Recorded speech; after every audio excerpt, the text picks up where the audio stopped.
Well, today's readings are all about calling and listening and responding to the call. In the first reading, of course, we have Samuel, young boy, dedicated to the temple. The Lord's calling him, but he doesn't understand who it is. He thinks it's the temple priest. He runs down to the other room and said, "You called me." And he goes, "No, I haven't," said Eli the priest.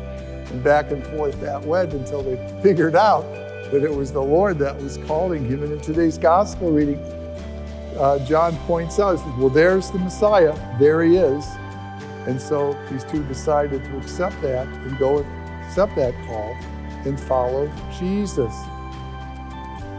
You know, calls come to us, I really think, in multiple times before most of us grasp what's going on.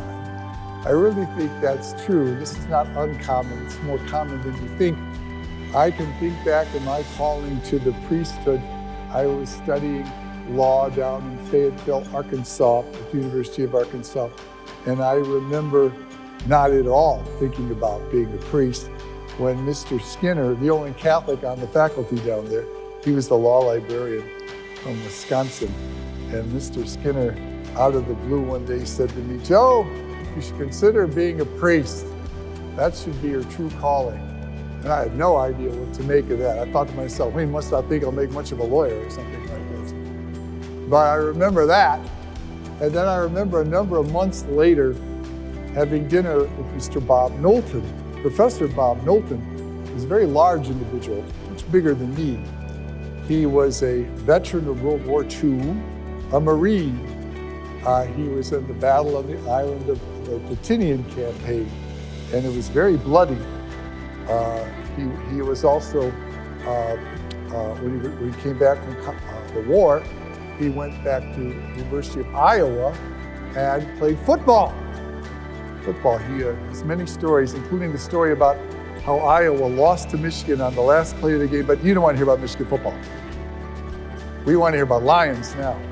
Yes, it's now all about Lions. But anyway,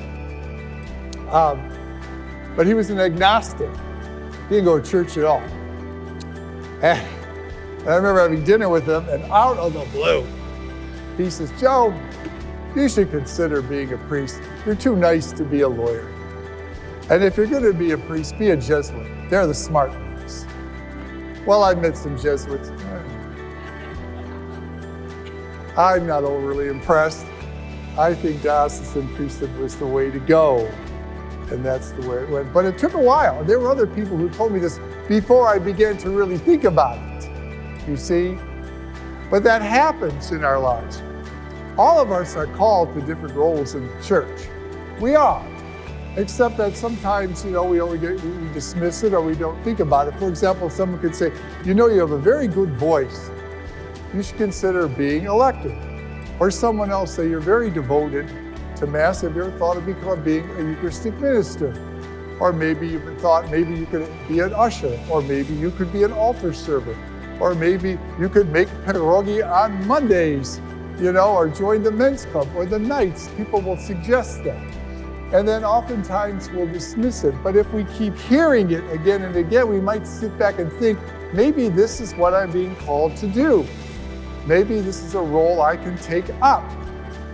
And then when we realize that God is working through all these people and inviting us to the call, then the only question left is, once we realize that this is what God wants me to do, whether we have the courage to do it.